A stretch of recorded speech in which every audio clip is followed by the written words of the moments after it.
toutes et à tous, cordial bienvenue en cette journée de Pâques pour ce culte que nous allons partager ensemble par l'internet, par les liens qui sont mis en ligne sur www.eebt.tramelan.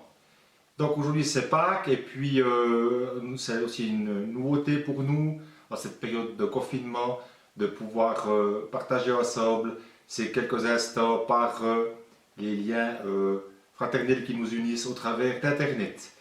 Merci en tout cas déjà à toute l'équipe technique qui a permis cette réalisation pour le montage, pour les prises de vidéos, les prises sonores et aussi pour les messages qui seront partagés ensemble de quelques-uns. Nous allons commencer par la prière. En effet, Seigneur notre Dieu, nous voulons te louer et te bénir pour ces instants qui nous permettent de passer ensemble par technique interposée. Merci aussi pour ces temps qui nous permettent, Seigneur, de nous revoir aussi pour celles et ceux qui n'ont pu se retrouver depuis un certain temps déjà, il est vrai. Merci parce que tu veux bénir ces instants et ainsi que toutes celles et ceux, Seigneur, qui pourront profiter ce matin ou en différé, en reprenant les liens, de pouvoir profiter, Seigneur, de ces instants et aussi de partager un temps à l'écoute de ta parole, de pouvoir être fortifiés et encourager les uns les autres. Bénis, Seigneur, toutes celles et ceux qui passent par des temps particulièrement difficiles. Nous passons tous par des temps difficiles, mais certains d'entre nous sont particulièrement éprouvés, que ce soit dans la communauté de l'Église ou dans la communauté villageoise ou ailleurs dans notre pays ou le monde. Je veux vraiment bénir, Seigneur, toutes celles et ceux qui sont atteints d'une manière ou d'une autre par ce coronavirus. Bénis ces instants, bénis-nous, donne-nous, Seigneur, le courage et la paix dans nos cœurs, que nous puissions, Seigneur, pleinement nous en remettre à toi. Dans le nom du Seigneur Jésus-Christ. Amen. Voilà, certaines fois, nous avons de plaisir à partager avec les enfants quelques petites devinettes. Puis je ne sais pas si vous savez, les plus jeunes parmi nous, comment est fabriqué le miel. Alors on sait que certains petits Parisiens à Paris, lors du salon de l'agriculture, pensent que le lait sort d'une brique carrée ou parallélépipède rectangle. Mais non, le lait vient de la vache. Alors je ne sais pas, sûrement que vous aurez probablement pu découvrir ou crier bien fort dans l'oreille de vos parents qui vous supportent depuis quelques jours maintenant à la maison, que le miel, ce sont les abeilles qui le font. Alors on sait qu'on a malheureusement aussi des contre-exemples de certains pays un peu plus lointains qui fabriquent du miel avec des substances, du sucre notamment, et puis qui le trafiquent, qui mettent des colorants et autres, et qui fabriquent donc le sucre, du miel avec du sucre. Et bien ici on a la chance d'avoir une région où on a plusieurs apiculteurs, et puis on connaît le miel, on sait qu'on a des miels de qualité, qui nous permettent aussi d'en profiter. Eh bien, la Bible nous parle aussi du miel. Il y a plusieurs versets, il y a à peu près une bonne vingtaine de versets qui nous parlent de ce miel. Et souvent la Bible nous parle ou évoque du miel dans le sens positif. C'est un aliment qui est réputé, c'est un aliment qui est cher, on le voit aussi encore aujourd'hui, mais déjà à l'époque où la Bible a été écrite, où certains chapitres de la Bible ont été écrits, on nous parle de ce miel, de cet aliment comme étant quelque chose de grande valeur. Dans Proverbes, au chapitre 24, les versets 13 et 14, « Mon fils, mange du miel, car il est bon, et un rayon de miel est doux à ton palais. Ainsi, connais pour ton âme la sagesse. Si tu l'as trouvée, il y a un avenir, et ton attente ne sera point réduite à néant. » Et comme toutes les bonnes choses, naturellement, le miel est une nourriture utile et saine, mais doit cependant être consommé avec modération, de peur de tomber malade. Et on a aussi cet encouragement dans le livre des Proverbes au chapitre 25, au verset 16, « Si tu trouves du miel, ne mange que ce qui te suffit, car si tu en prends trop, tu le regretteras. » Donc aussi là un appel à un équilibre, à pouvoir profiter des choses, mais sans en abuser pour autant. Le miel est aussi associé au lait dans la Bible. Je faisais allusion aussi à cela en début d'émission. de cette allégorie qui est reprise très souvent dans la Bible lorsque l'on parle du pays qui était promis au peuple d'Israël d'entrer dans un pays où coule le lait et le miel. Aussi un parallèle qui est fait avec un pays bienfaisant où les choses poussent bien, où il y a de l'abondance. Aussi un message d'espérance qui a été adressé au peuple d'Israël à cette époque, qui est aussi pour nous un encouragement dans cette période difficile, dans cette période de crise, de pandémie, de pouvoir voir au-delà de ce que nous traversons actuellement et de pouvoir partager et vivre ce temps d'espérance aussi vers recouvrement des choses, vers le renouvellement de toutes choses. Et bien voilà, ces quelques instants d'introduction s'achèvent et c'est en compagnie d'une petite butineuse que je vous quitte, cette abeille qui travaille sans relâche collectivement au bien-être de la ruche, au bien-être de ses sœurs et de leur mère, la reine de la ruche, que je vous quitte. Je vous souhaite une bonne fin de journée, un culte agréable et c'est en musique que nous allons faire la transition maintenant vers le message qui nous sera apporté par Étienne. Bon dimanche à toutes et à tous et à très bientôt, je l'espère. Merci beaucoup à Laurent pour cet accueil chaleureux à notre culte à distance. C'est à mon tour de vous saluer avec le beau soleil de printemps de ces jours-ci. Je laisse la place à Corinne pour 2 premiers chants qui nous permettront de dire notre reconnaissance à Dieu et d'affirmer sa fidélité, lui qui ne change pas, quelles que soient les circonstances, les époques. Il est toujours le même. Bonjour à chacun. Quelle belle journée, cette journée de Pâques, où on peut se rappeler ce que Jésus a fait pour nous, ce que Dieu a fait pour nous en donnant son Fils. Où on peut se rappeler que par sa mort, sa résurrection, nous avons la vie. Par sa mort, sa résurrection, nous sommes pardonnés, purifiés.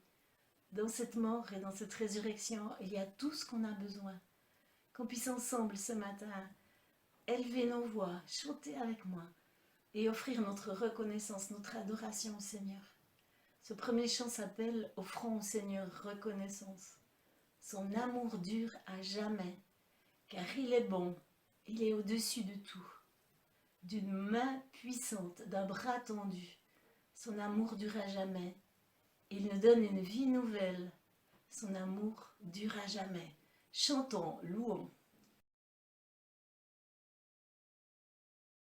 Offrons au Seigneur reconnaissance. Offrons au Seigneur reconnaissance, son amour dure à jamais. Car il est bon, il est au-dessus de tout, son amour dure à jamais. Chantons, louons, d'une main puissante et d'un bras tendu, son amour dure à jamais. Il nous donne une vie nouvelle, son amour dure à jamais. Chantons, louons,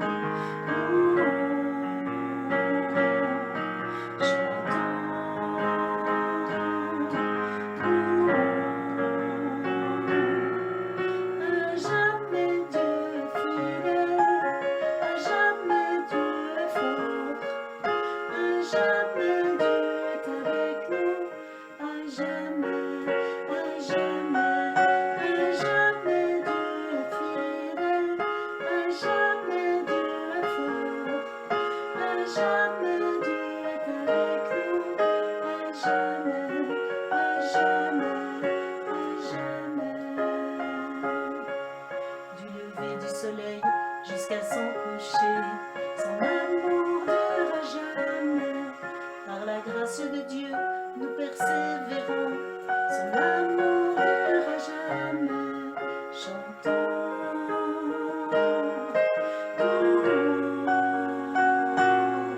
chantons,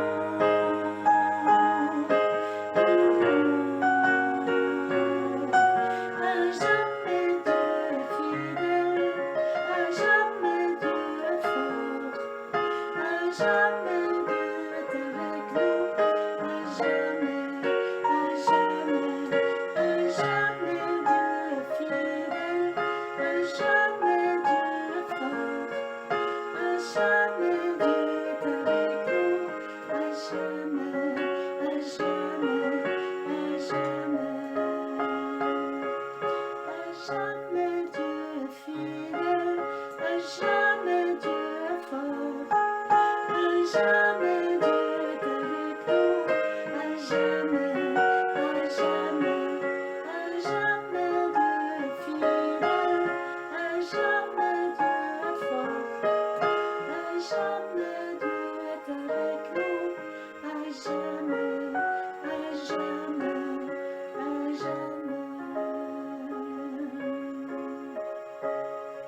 L'Éternel règne.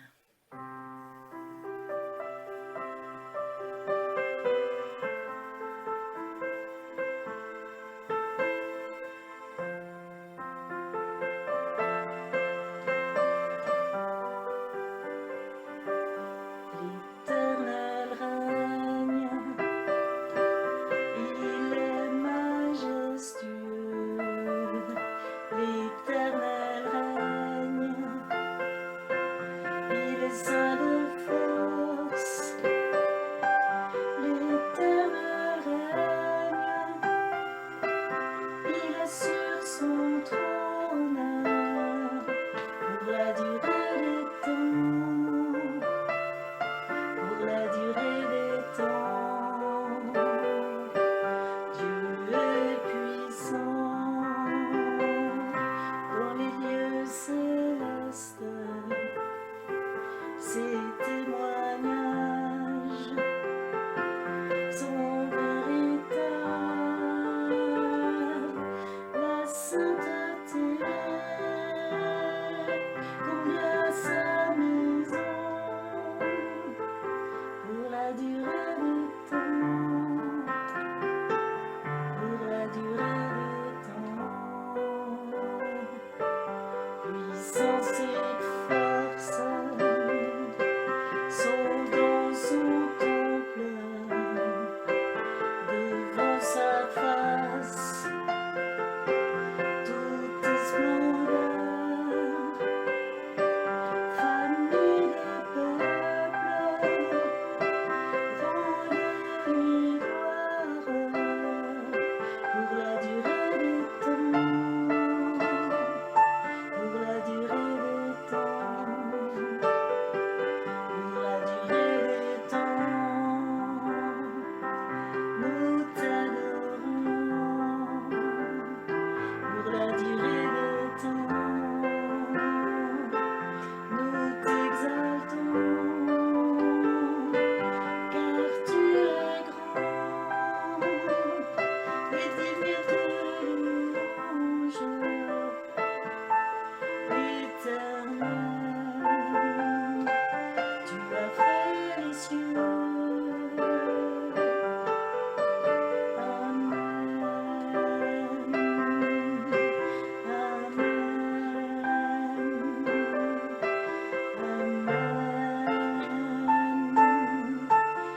Amen.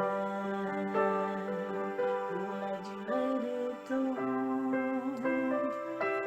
nous t'adorons. Pour la durée des temps,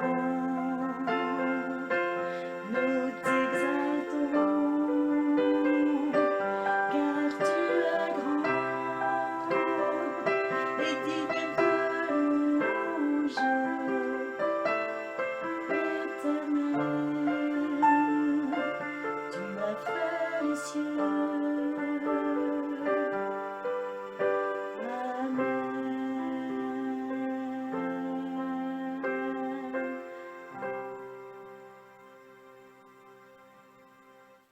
Oui, pour la durée des temps, il est le même. Même en ces temps troublés, nous pouvons constamment nous appuyer sur celui qui est fidèle, qui est stable, qui n'est jamais dépassé par les événements. Merci aux enfants et aux adultes qui ont envoyé quelques contributions pour ce culte à distance. Merci maintenant à Léna, Charlotte, Robert, Rose et Simon qui nous rappellent que la joie vient du Seigneur. Flamme en noir, réchauffe mon cœur. Cette flamme en noir brûle mes malheurs. Je sens qu'elle est là. Flamme de sa lueur, brille en moi, brille en moi, brille en moi. Ne crains rien, car je suis avec toi. Merci beaucoup aux enfants. Super de vous entendre et de vous intégrer à notre culte en ligne. Merci aussi à Daniel et Christiane qui vont maintenant prendre la parole pour nous dire quelques mots. Bonjour. Bonjour tout le monde, vous nous manquez. Jésus a été enseveli et il est ressuscité le troisième jour, conformément aux Écritures. Jésus est ressuscité, oui, il est vraiment ressuscité. Et puis Jésus a encore dit, c'est moi qui suis la résurrection et la vie. Avec cette promesse, celui qui croit en moi vivra, même s'il meurt. Et puis il ajoute d'ailleurs, toute personne qui vit et croit en moi ne mourra jamais. Crois-tu cela? Qui demanda Marthe, la sœur de Lazare. Quoi qu'il arrive, nous aussi, nous voulons le croire. Eh bien, nous nous réjouissons beaucoup de vous revoir. Oui, en effet, vous nous manquez tous. Et puis, on vous souhaite ensemble de joyeuses fêtes de Pâques. Et à bientôt, avec beaucoup de joie.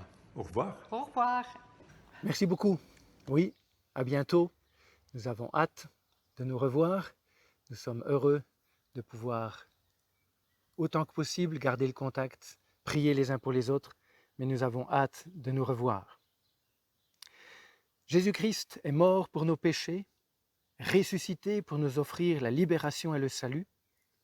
Et je vous invite à chanter la grandeur de la mission de Jésus-Christ à la croix.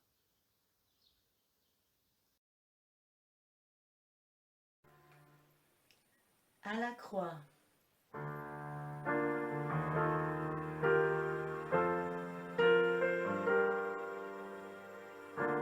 Seigneur, tu me cherches, tu me connais. Et si je t'oubliais, je sais que tu m'aimes. Ta sainte présence, elle m'environne.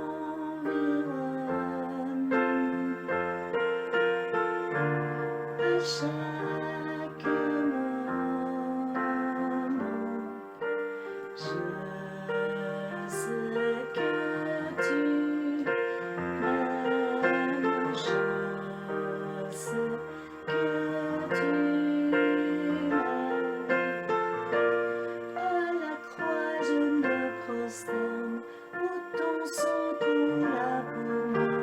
Aucun amour n'est plus grand.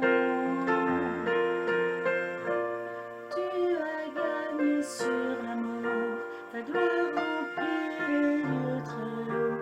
Rien ne peut nous séparer. Tu marches devant moi, tu gardes mes pas. Ta main me soutient. Je sais que tu m'aimes. Je sais que tu m'aimes. Si tout s'effondre devant mes yeux, tu resterais là. Je sais que tu m'aimes. Je sais que tu m'aimes. À la croix, je me prosterne, où ton sang coula pour moi. Aucun amour n'est plus grand. Tu as gagné sur la mort, ta gloire remplit les lieux très hauts. Rien ne peut nous séparer. Tu déchires le voile, tu traces un chemin, car tu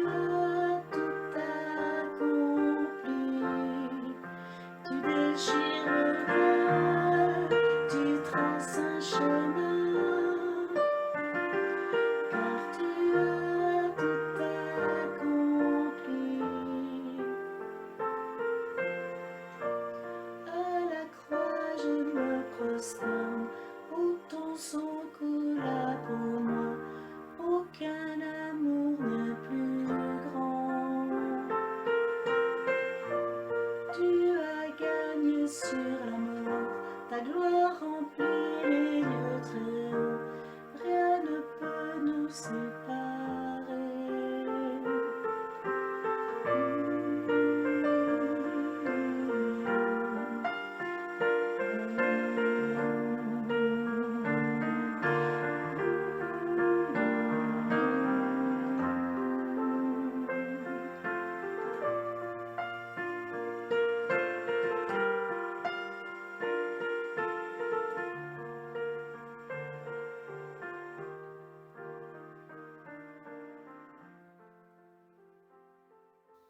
Pâques, quelle fête importante, fête centrale pour la foi de tous les chrétiens. Merci à Serge et Corinne pour le beau diaporama en 6 tableaux qu'ils nous ont préparés, du dimanche des Rameaux au dimanche de Pâques.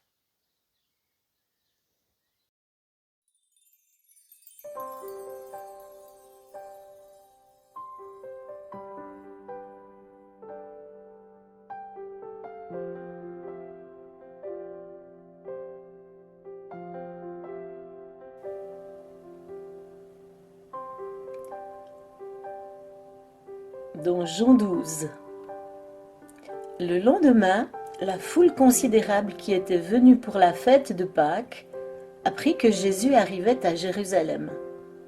Tous prirent des branches de palmier et sortirent de la ville pour aller à sa rencontre. Ils criaient « Hosanna, que Dieu bénisse celui qui vient au nom du Seigneur, que Dieu bénisse le roi d'Israël. » Jésus trouva un ânon et s'assit dessus, comme l'annonce l'Écriture.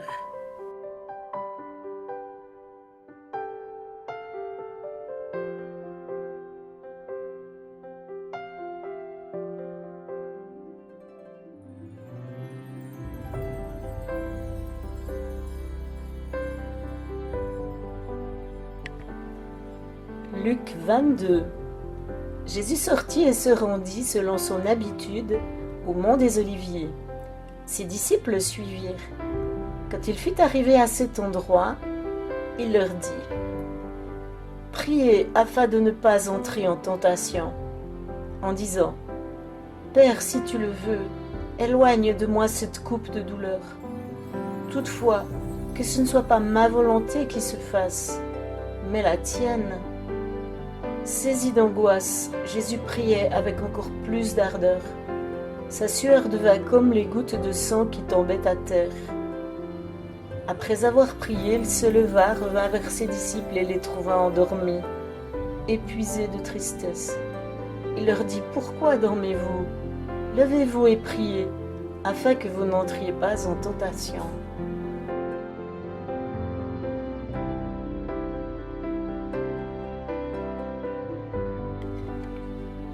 Luc 22.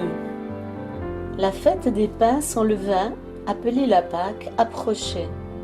Les chefs des prêtres et les spécialistes des Écritures cherchaient un moyen de mettre à mort Jésus, mais ils avaient peur du peuple. Alors Satan entra dans Judas, appelé l'Iscariote, qui était l'un des 12 disciples. Judas alla parler avec les grands prêtres et les chefs des gardes du temple de la façon dont il pourrait leur livrer Jésus. Judas accepta et se mit à chercher une occasion favorable pour leur livrer Jésus sans que la foule le sache. Il parlait encore quand une foule apparut. Judas, l'un des 12 disciples, la conduisait.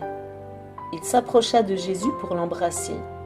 Jésus lui dit « Judas, est-ce en l'embrassant que tu livres le Fils de l'homme » Ceux qui entouraient Jésus virent ce qui allait arriver et lui demandèrent « Seigneur, devons-nous frapper avec nos épées ?» Et l'un d'eux frappa le serviteur du grand prêtre et lui coupa l'oreille droite. Mais Jésus dit « Laisse, cela suffit. » Il toucha l'oreille de cet homme et le guérit.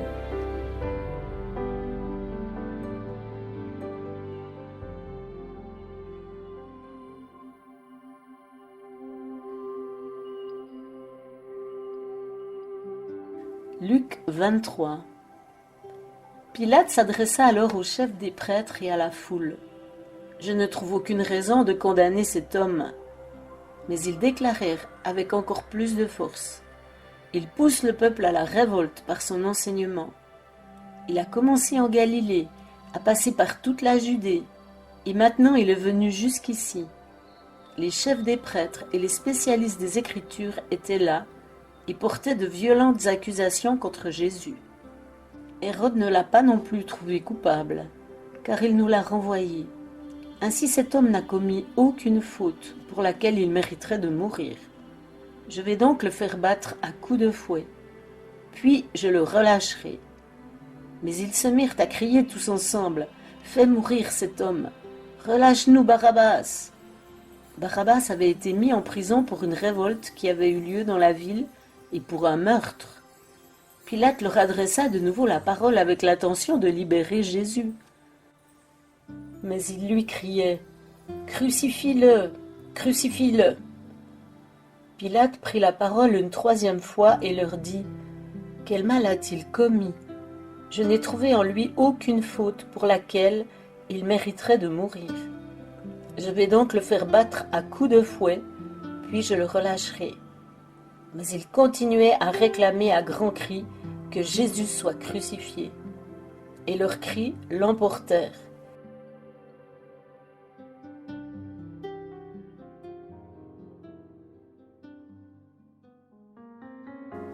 Luc 23.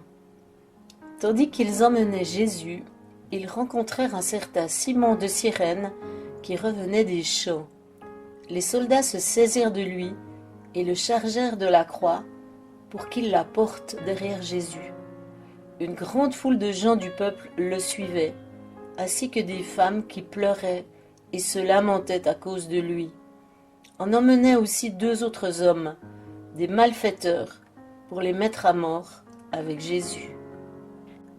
Lorsqu'ils arrivèrent au lieu dit le crâne, les soldats crucifièrent Jésus à cet endroit-là, ainsi que les 2 malfaiteurs, l'un à sa droite et l'autre à sa gauche. Jésus dit alors, « Père, pardonne-leur, car ils ne savent pas ce qu'ils font. » Ils partagèrent ses vêtements entre eux, en les tirant au sort. Le peuple se tenait là et regardait. Les dirigeants, eux, se moquaient de lui en disant « Il en a sauvé d'autres, qu'il se sauve lui-même, s'il est le Christ, celui que Dieu a choisi. » Au-dessus de lui, il y avait cette inscription « Celui-ci est le roi des Juifs. » L'un des malfaiteurs suspendus en croix l'insultait en disant « N'es-tu pas le Christ? Sauve-toi toi-même et nous avec toi. » Mais l'autre lui fit des reproches et lui dit « Ne crains-tu pas Dieu, toi qui subis la même punition? Pour nous cette punition est juste, car nous recevons ce que nous avons mérité par nos actes. Mais lui n'a rien fait de mal. » Puis il ajouta « Jésus, souviens-toi de moi quand tu viendras pour être roi. » Jésus lui répondit « Je te le déclare, c'est la vérité. Aujourd'hui, tu seras avec moi dans le paradis. » Il était environ midi quand le soleil cessa de briller. L'obscurité se fit sur toute la terre et dura jusqu'à 3 heures de l'après-midi. Le rideau suspendu dans le sanctuaire se déchira par le milieu. Jésus s'écria d'une voix forte « Père, je remets mon esprit entre tes mains. » Après avoir dit ces mots, il mourut. Le centurion vit ce qui était arrivé. Il loua Dieu et dit « Certainement cet homme était juste. » Il y avait un homme appelé Joseph qui était de la localité juive d'Arimathée. Il alla trouver Pilate et lui demanda le corps de Jésus. Puis il descendit le corps de la croix, l'enveloppa dans un drap de lin et le déposa dans un tombeau qui avait été taillé dans la roche, un tombeau dans lequel on n'avait jamais mis personne.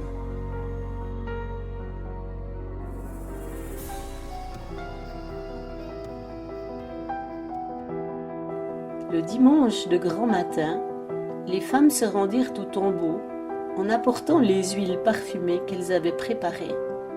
Elles découvrirent que la pierre fermant l'entrée du tombeau avait été roulée de côté. Elles entrèrent, mais ne trouvèrent pas le corps du Seigneur Jésus. Elles ne savaient qu'en penser, lorsque 2 hommes aux vêtements brillants leur apparurent. Comme elles étaient saisies de crainte et tenaient leur visage baissé vers la terre, ils leur dirent « Pourquoi cherchez-vous parmi les morts celui qui est vivant? Il n'est pas ici, mais il est ressuscité.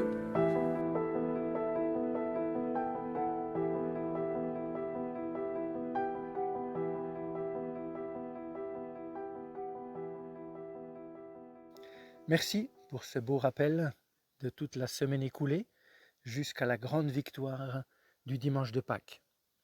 Maintenant, je vous invite à chanter un cantique d'adoration, de soumission avant la prédication, que nous voulons être un temps ensemble à l'écoute de la parole de Dieu, dans l'adoration, la soumission au pied du Maître, Jésus-Christ.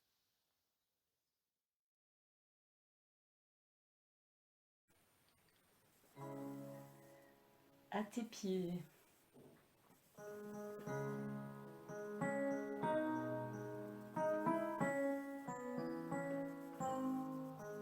À tes pieds, je suis à ma place. Devant toi, mon roi, face à face. Je désire t'adorer maintenant, t'offrir mon amour simplement. Tu es mon Seigneur et mon Dieu. Tu es mon Sauveur glorieux. À tes pieds, je suis à ma place. Devant toi, mon roi, face à face. Je désire t'adorer maintenant, t'offrir mon amour simplement. Tu es mon Seigneur et mon Dieu. Tu es mon Sauveur glorieux. À tes pieds, je suis à ma place.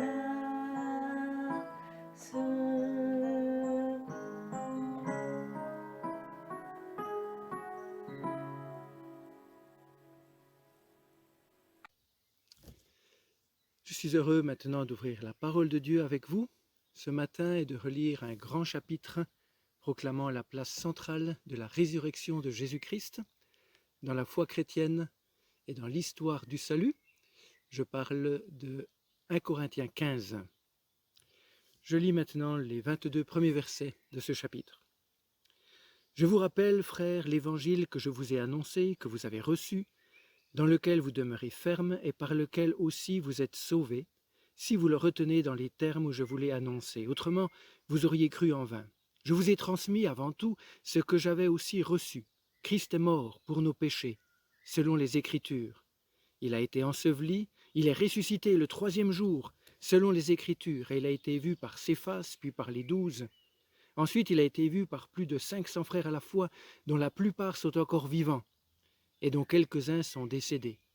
Ensuite, il a été vu par Jacques, puis par les apôtres, et après eux tous, il s'est fait voir à moi, comme à l'avorton, car je suis, moi, le moindre des apôtres. Je ne mérite pas d'être appelé apôtre, parce que j'ai persécuté l'Église de Dieu.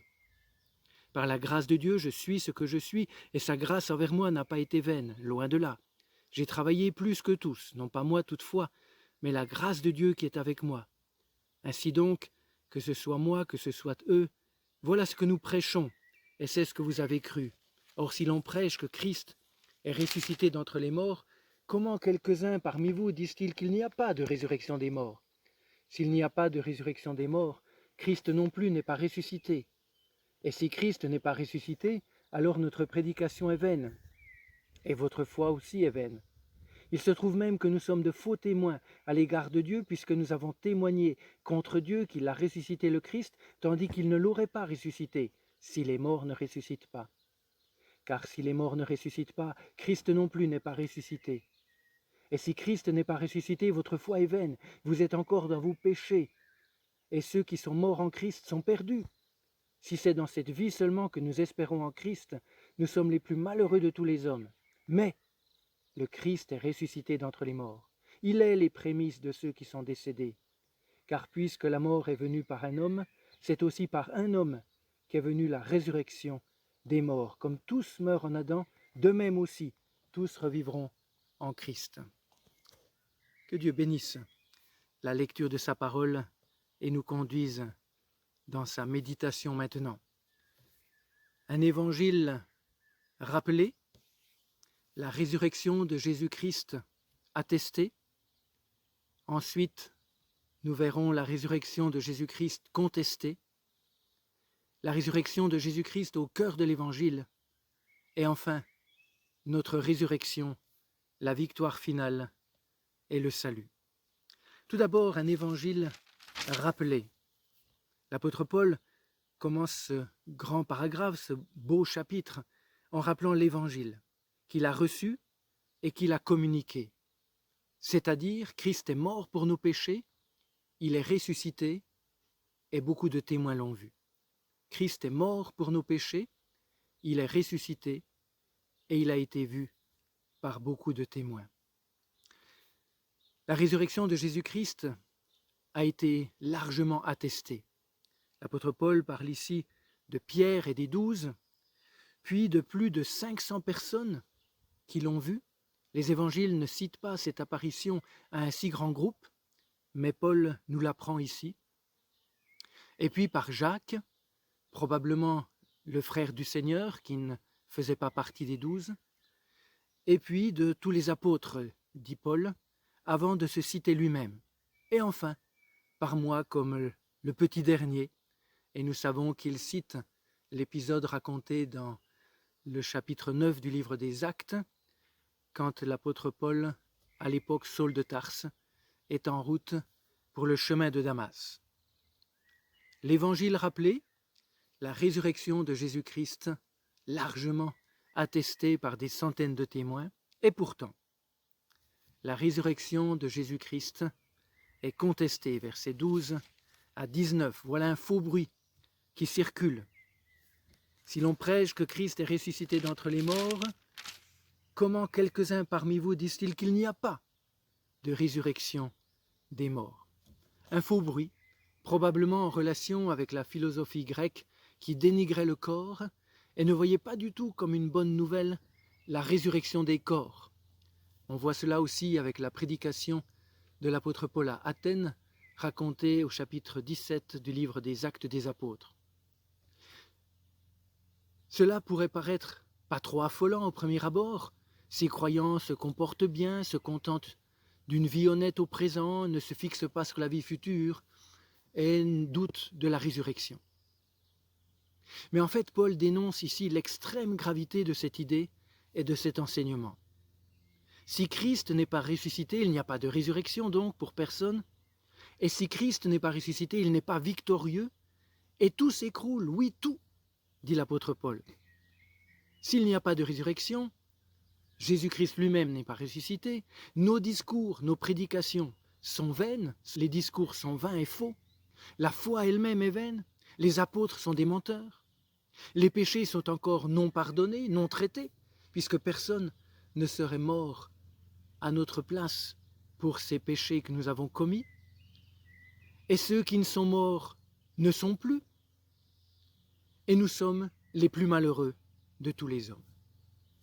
L'apôtre Paul enseigne donc ici à quel point la résurrection que nous fêtons tout particulièrement aujourd'hui est au cœur, au centre de la bonne nouvelle de l'Évangile, et sans elle, tout s'écroulerait.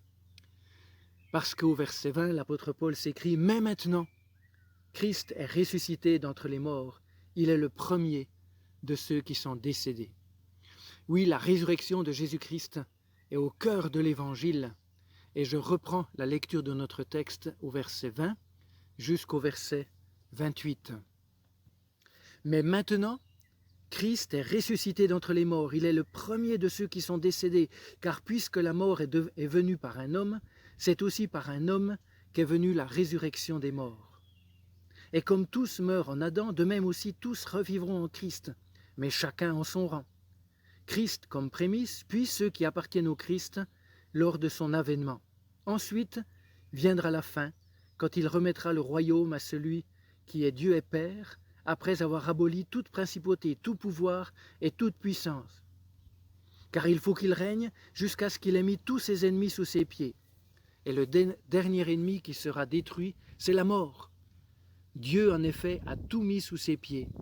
Mais lorsqu'il dit que tout lui a été soumis, il est évident que celui qui a soumis toutes choses est excepté. Et lorsque toutes choses lui seront soumises, alors le Fils lui-même sera soumis à celui qui lui a soumis toutes choses, afin que Dieu soit tout en tous.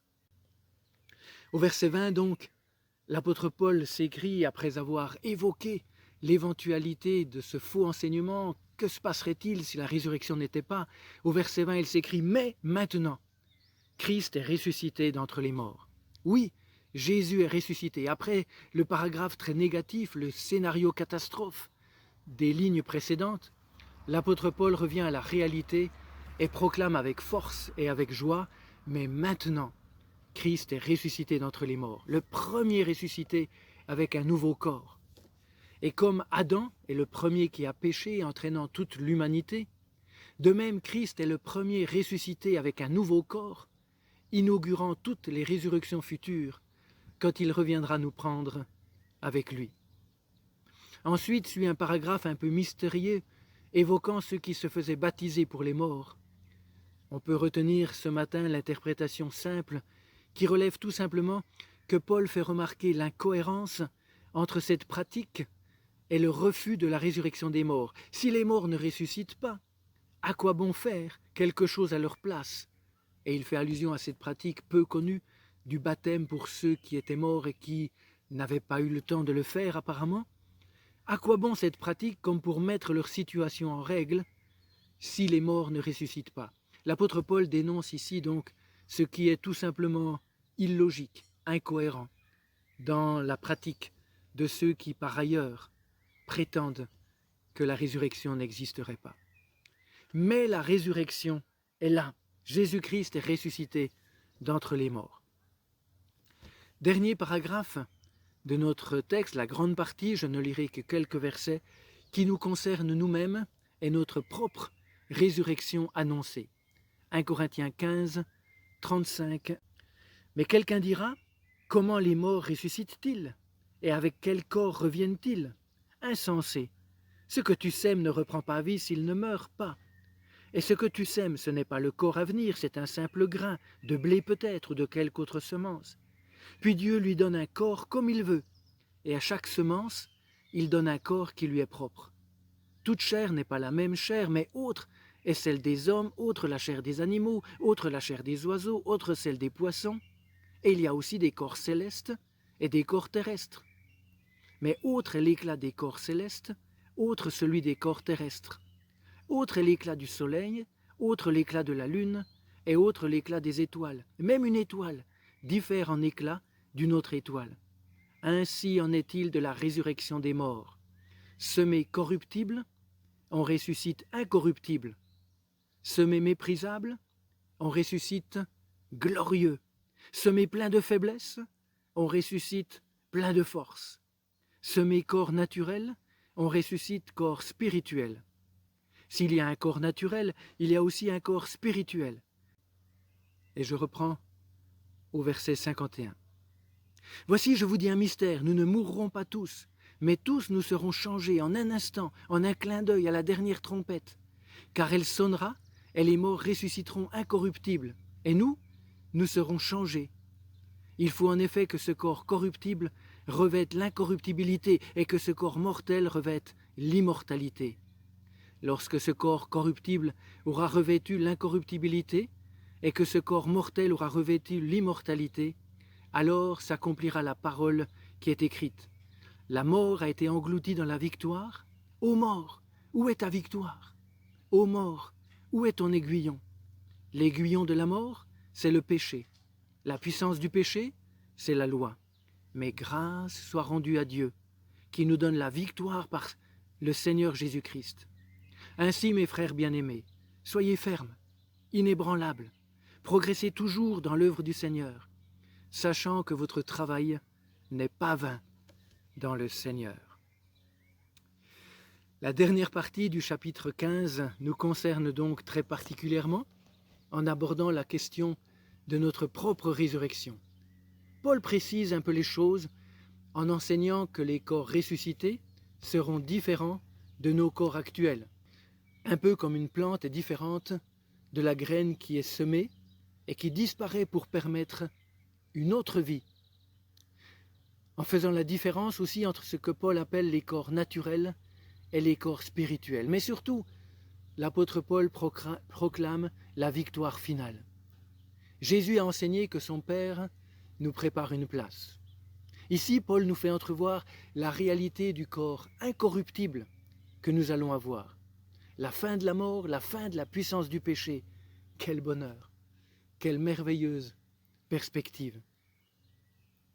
Et il peut inviter ses frères et sœurs à vivre dès maintenant d'une façon nouvelle, avec la belle perspective de ce futur glorieux qui nous attend.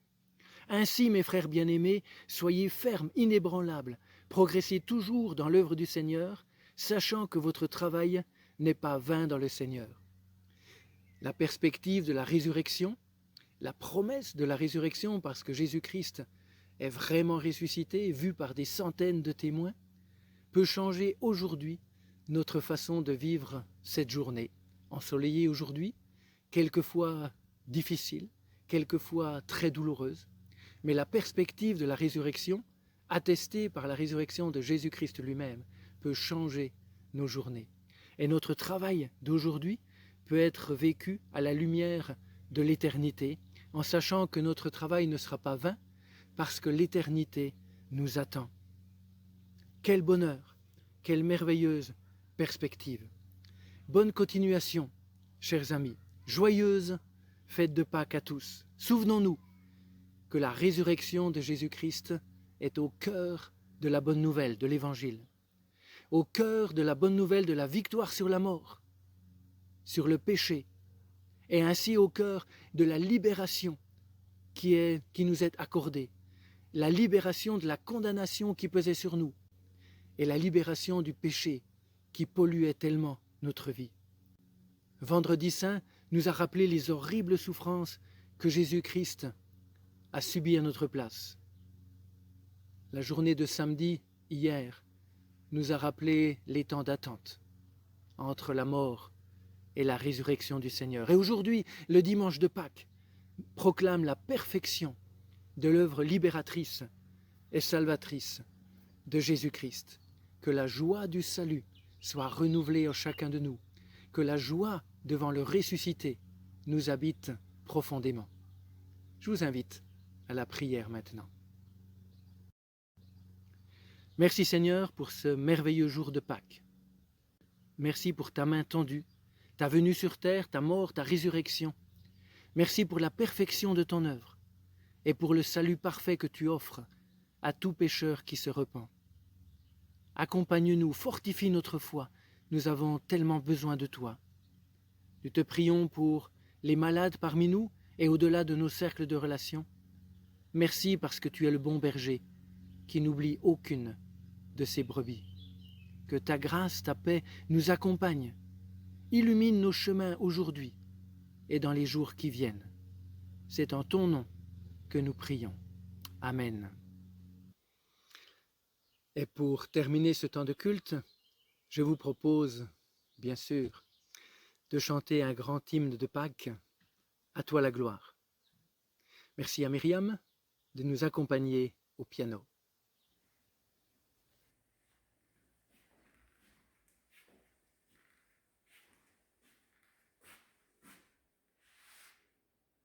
À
Bonne suite de dimanche à tous.